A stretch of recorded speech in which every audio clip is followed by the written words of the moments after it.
আর নির্বাচনের আগে যে এইগুলি সব বন্ধ হয়ে যাবে তাও আমি বলতে পারি না। মানে যদি আমার কাছে কোনো ম্যাজিক থাকতো বা ওই সুইচ লাইট অন অফের মতো থাকতো তো আমি করে দিতাম যে লাইট অফ, এখন আর কোনো কিলিং ফিলিং কোনো কিছু হবে না। আমার কাছে এরকম কোনো ম্যাজিক নেই। আইন শৃঙ্খলা বাহিনী কারে মাঠে নামতে দিচ্ছে না, সবাই মাঠেই তো দেখে, পুরা মাঠ তো তারাই গরম করে রাখছে।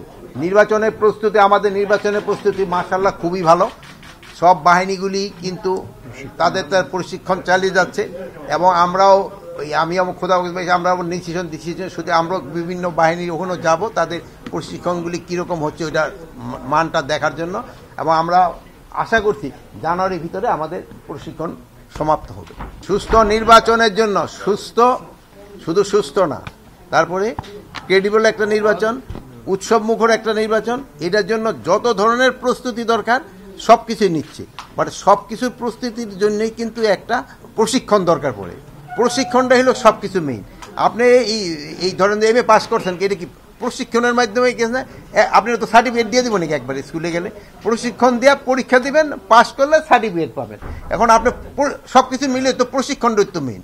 যেমন এই ছোটকালে যেসব মাঠ থেকে ভাত পাক শিখছেন, ওই মার কাছে বসে রয়েছেন তরকারি পাক শিখছেন, ওইরকম তো প্রশিক্ষণ। এটা সব করে কিন্তু একটা প্রশিক্ষণ কিন্তু একটা ছোট্ট একটা জিনিস না, একটা শব্দ না, এটা একটা বিরাট বড় একটা এরিয়া।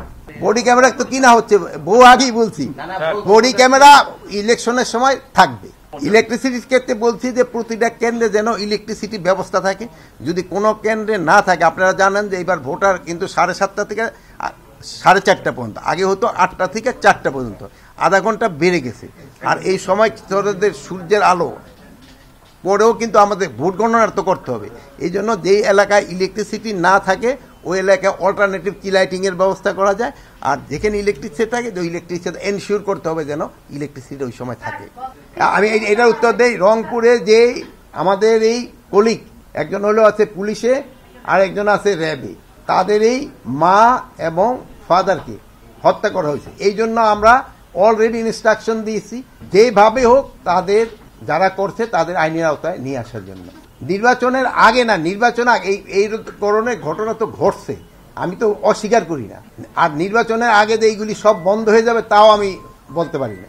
মানে যদি আমার কাছে কোনো ম্যাজিক থাকতো বা ওই সুইচ লাইট অন অফের মতো থাকতো তো আমি করে দিতাম যে লাইট অফ, এখন আর কোনো কিলিং ফিলিং কোনো কিছু হবে না। আমার কাছে এরকম কোনো ম্যাজিক নেই। শেরেবাংলা নগরে যে আমাদের যে গণ মিউজিয়ামটা, ওইটা যেহেতু প্রস্তুতি প্রায় শেষ হয়ে আসছে গণভবনে, এটা খুলে দেওয়ার সময় এটার একটা মানে ঢুকার সময় সিকিউরিটি কিভাবে হবে, কারা মানে জনগণ যে শুনতে হবে, দর্শনার্থীদের নিরাপত্তা, এই সব কিছু ব্যাপারে এটা দূর করতে পারছি না শুধু আপনাদের জন্য। আপনারা খালি বলবেন যে নির্বাচন হবে, প্রচার তো আমরা আমি একা, কিন্তু আপনার প্রচারটা তো হাজার হাজার লোক, লাখ লাখের লোকে। আপনি বলছেন যে নির্বাচন হবে, আপনারা প্রচার করে থাকবেন, মানুষে বিশ্বাস করে, আপনারা বিশ্বাস করেন কিনা আমি জানি না।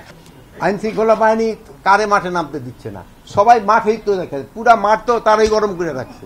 সব বাহিনী সবাই আছে। এখন কে কি বলে তা তো না, অনেক আছে যে ঘরের থেকে বাইর হইতে চায় না, বলছে ভাই আমি বাইর হইতে পারতেছি না, কিন্তু তার হলো শরীরের অবস্থা এরকম, গেলে ঠান্ডা লাগবে, সে এই জন্য বাইর হইতে চায় না। এখন সে তো ঘরের ভিতরে আইয়া কমফোর্টেবল, বাইরে গেলেই তো আমার তো আবার ঠান্ডা লাগবো, সর্দি কাশি হইতে পারে, সেই জন্য বাইর হয় না। তো তাকে আমরা না করছি নাকি?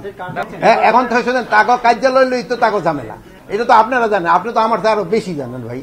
লুট করা হচ্ছে কিন্তু প্রতিদিনে উদ্ধার হচ্ছে এবং আপনারা রিপোর্টও করতেছে।